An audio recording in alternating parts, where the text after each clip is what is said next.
Well, I think one of the things that I find unfortunate about the New Orleans scene in general is that they might understand the value of being connected in their scene, which is a tiny, tiny microcosm of the musical universe. All things considered, yes. What about the artists and the writers in town? They're writing in some other style, but they don't know that there's a place for their style, because they're surrounded by New Orleans funk and New Orleans trad and everything is got to be oriented around New Orleans.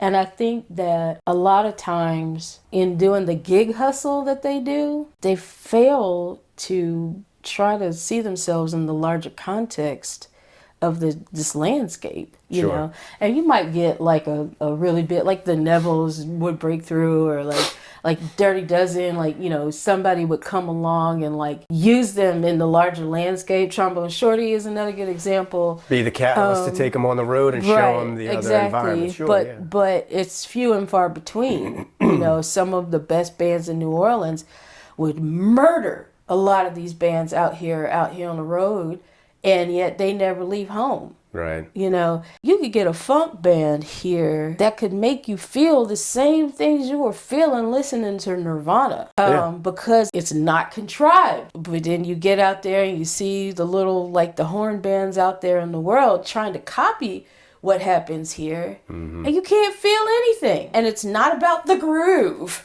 It's not about the beat. It's about all the human emotional content that gets processed through that. Nuance is like the fine spectrum. You know, it's a broad spectrum, but it deals with finite pieces. You know, and everybody, even your most basic practitioner here, has a sense of that.